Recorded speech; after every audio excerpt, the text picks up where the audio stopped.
Jangan lupa subscribe.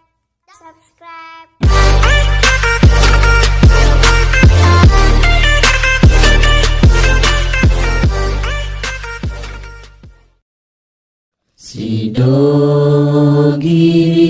guruku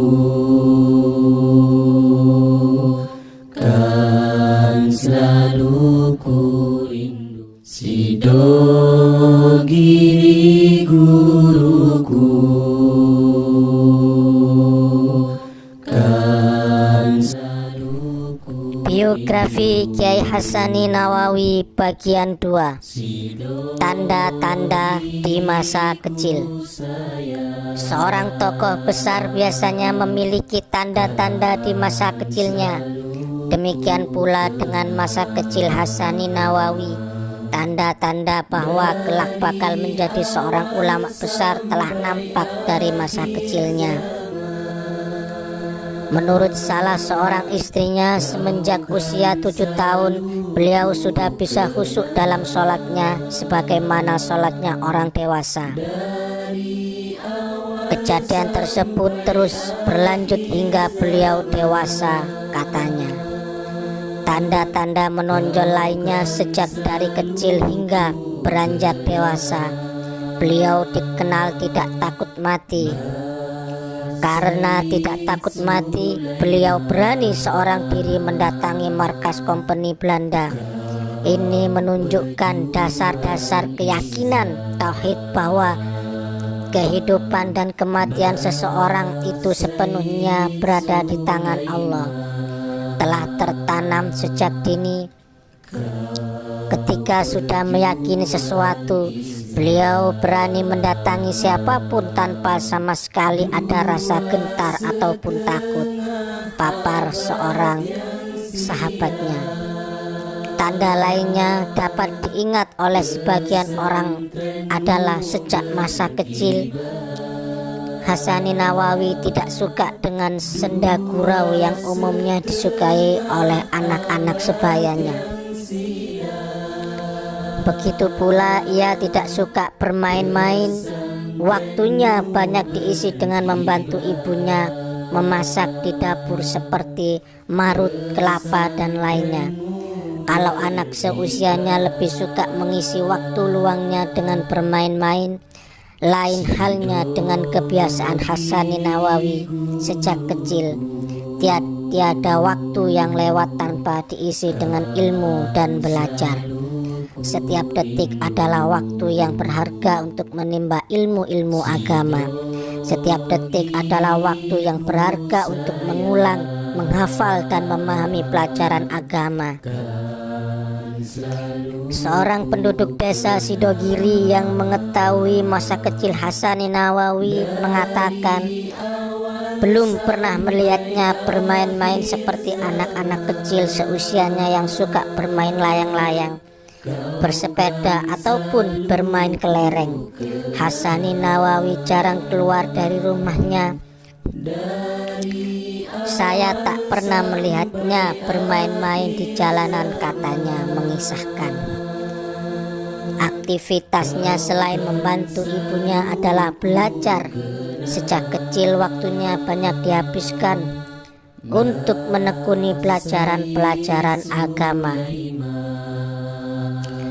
Sebagaimana lazimnya pendidikan anak-anak di pesantren, pelajaran agama untuk anak-anak adalah pelajaran dasar pengetahuan dan pengalaman ajaran agama seperti cara membaca dan menulis Al-Quran, tata cara wudhu dan sholat, menghafal ayat-ayat pendek Al-Quran, menghafal doa-doa sehari-hari dan tuntunan akhlakul mulia.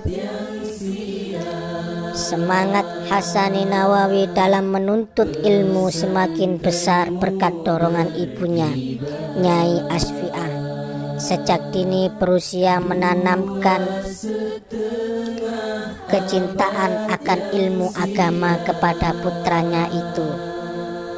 Nyai Asfiah memiliki harapan mulia kiranya ketiga orang putranya yang dicintainya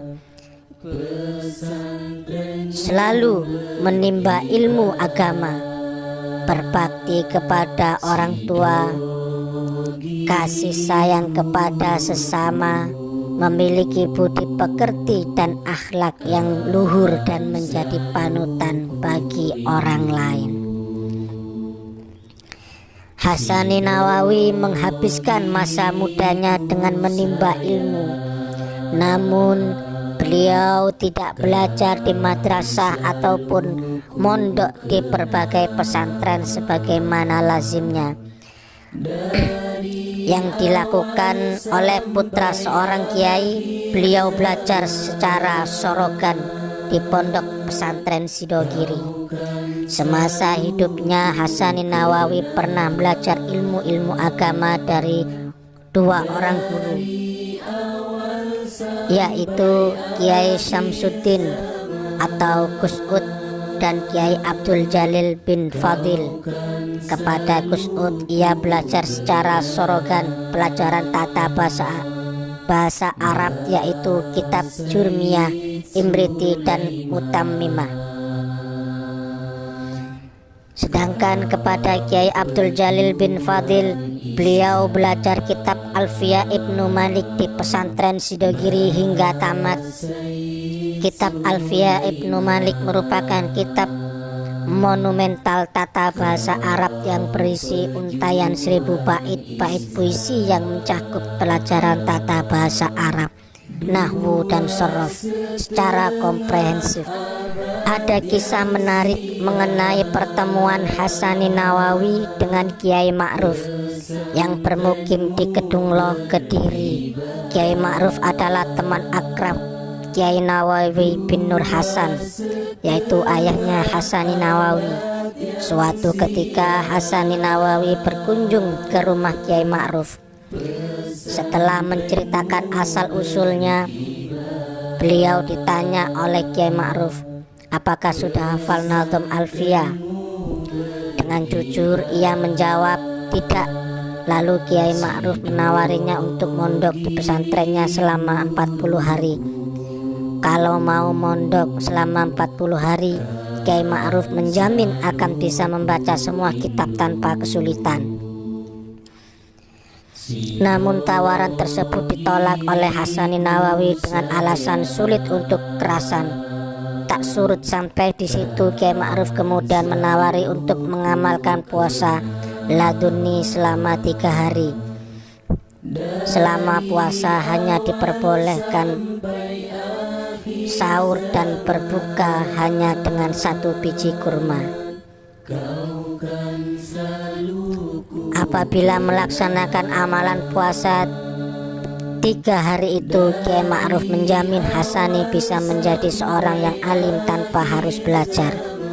Namun beliau tak tertarik untuk mengamalkan dengan alasan tidak mampu melaksanakannya. Setelah semua tawarannya ditolak, Kiai Ma'ruf menyuruh Hasani Nawawi pulang. Meski demikian, Kiai Ma'ruf berjanji akan senantiasa mendoakannya dalam setiap sholat. Wallahu a'lam. Apakah lantaran Kiai Ma'ruf yang dikabulkan Allah Subhanahu wa ta'ala, ataukah murni kehendaknya yang mengisi cahaya ilmu kepada siapa saja yang dikehendakinya? Setelah itu, Paman Hasani bisa membaca kitab apa saja tanpa mengalami kesulitan. Padahal Hasani hanya pernah belajar kitab Al-Jurmiyah, Imriti, Mutammimah, dan Alfiyah, ungkap salah seorang keponakannya yang heran. Hal itu dibuktikan ketika beliau membacakan kitab tafsir.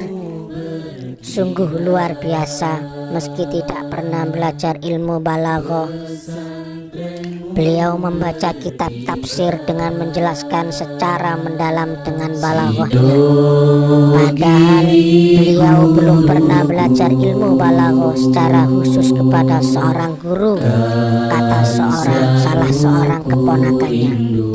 Dengan demikian beliau banyak mempelajari berbagai hasanah ilmu Islam secara otodidak berdasarkan banyaknya tema-tema tentang ketuhanan dalam manuskrip yang beliau tulis. Ilmu Islam yang menjadi kesukaannya adalah ilmu tauhid. Di rumahnya yang sederhana di Sidogiri, semasa beliau masih hidup, seluruh ruangan dipenuhi oleh tumpukan kitab-kitab. Setelah beliau wafat, seluruh kitabnya disumbangkan kepada perpustakaan pondok pesantren Sidogiri. Pada setiap tumpukan kitabnya biasanya terdapat catatan-catatan dan kertas-kertas kecil sebagai pembatas halaman kitab yang sudah dibacanya. Hal tersebut menunjukkan bahwa beliau bukan hanya rajin mengoleksi kitab, juga rajin membaca dan mengajinya. Itulah kisah dari Kiai Hasanin Nawawi bagian 2. Terima kasih.